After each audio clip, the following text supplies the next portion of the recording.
கர்த்தருடைய பரிசுத்த நாமத்திற்கு மகிமை உண்டாவதாக. இன்றைய வசனம் ஏசாயா 43:18-19. முந்தினவைகளை நினைக்க வேண்டாம், பூர்வமானவைகளை சிந்திக்க வேண்டாம். இதோ நான் புதிய காரியத்தை செய்கிறேன், இப்பொழுதே அது தோன்றும், நீங்கள் அதை அறியீர்களா? வனாந்திரத்தில் வழியையும் அவாந்தர வெளியில் ஆறுகளை உண்டாக்குவேன்.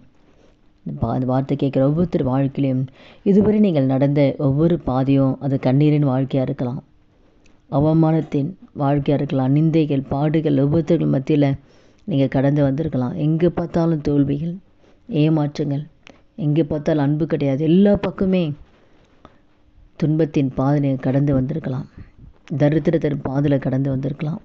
ஆனால் ஆண்டவர் என்ன செய்யப்போனா, அதெல்லாம் மறந்துடுங்க, இதுவரை நடந்ததை மறந்துடுங்க, நான் புதிய காரியத்தை நான் செய்ய போகிறேன். பூர்வமானதை சிந்திக்காதீங்க, முன்னிலைகளை நினைக்காதீங்க. ஒரு புதிய காரியம் உங்கள் வாழ்க்கையில் தேவன் செய்ய போகிறாரு. நீங்கள் நினைச்சு பார்க்காத, எட்டாத ஒரு பெரிய காரியத்தை ஆண்டு செய்ய போகிறாரு. வனாந்திரமான உங்கள் வாழ்க்கையில் ஒரு வழியை கர்த்தர் ஆயத்தப்படுத்த போகிறாரு. அதனால் கூட ஒரு புதிய துவக்கம் உங்கள் வாழ்க்கையில் உருவாகுது. ஒரு புதிய நன்மை ஆண்டு உங்கள் வாழ்க்கையில் செய்ய போகிறாரு. ஒரு புதிய ஆசீர்வாதத்தை கர்த்தர் கொடுக்க போகிறாரு. பிள்ளைகளுடைய வாழ்க்கையில், பிள்ளைகளுடைய எதிர்காலத்தில் கர்த்தர் நன்மையான காரியத்தை தேவன் செய்ய போகிறார்.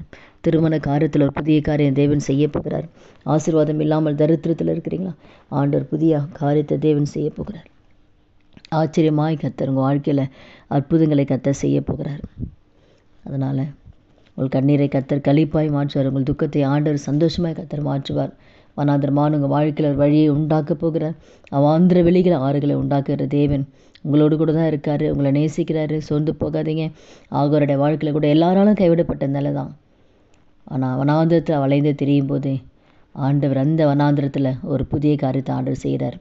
தண்ணீர் இல்லாமல் என் பிள்ளை மறிச்சிருன்னு சொல்லி அழுது கொண்டு ஆகாரன் வாழ்க்கையில் ஆண்டவர் அங்கே ஒரு தண்ணீர் துறவை காண்பித்து அந்த தண்ணீரை அந்த குழந்தைக்கு கொடுத்து ஆண்டவர் புதிய காரியத்தை செய்கிறார். அப்போது அந்த குழந்தையுடைய ஜீவனை கர்த்தர் காப்பாற்றி வாக்குத்தத்தத்தை கொடுத்து அந்த மகளை ஆசீர்வதித்து அனுப்புகிறார். அதே போல் தான் உங்கள் வாழ்க்கையில் கூட ஆகாரை போல் எல்லாராலும் கைவிடப்பட்ட நிலையில் இருக்கிறீங்களா? வனாந்தரமான உங்கள் வாழ்க்கையில் கர்த்தர் நீரூற்றி உருவாக்க போகிறார். அதனால் சோர்ந்து போகாதீங்க. கர்த்தர் உங்கள் கூட இருக்கிறாரு, உங்களை நேசிக்கிறாரு, பெரிய காரியம் செய்வார். ஜெபிக்கலாமா? துதிகள் மத்தியில் வாசம் செய்கிற நல்ல தகப்பனே, இயேசுவின் நாமத்தில் உடைய சமூகத்தில் வருகும். இந்த வார்த்தை கேட்குற ஒவ்வொருத்தர் வாழ்க்கையில் ஆண்டவர் புதிய காரியத்தை நீங்கள் செய்ய போகிறீங்க. அதுக்காக நன்றி ராஜா. ஆமி, அவள் கடந்து வந்த பாதையெல்லாம் ஆண்டவர் அப்பா, அவங்க சஞ்சலப்பட்ட நாட்களுக்கும் துன்பப்பட்ட நாட்களுக்கும் சரியாக நீங்கள் மகிழ்ச்சியாக்க போகிறீங்க. அதுக்காக நன்றி செலுத்துகிறோம். புதிய காரியத்தை செய்து ஒவ்வொருவரையும் சாட்சியாக நிறுத்தப் போகிற தயவுக்காக நன்றி. இயேசுவின் நாமத்தில் ஜெபிக்கிறோம் நல்ல பிதாவே, ஆமீன். கர்த்தர் நாமத்துக்கு மகிமை உண்டாவதாக.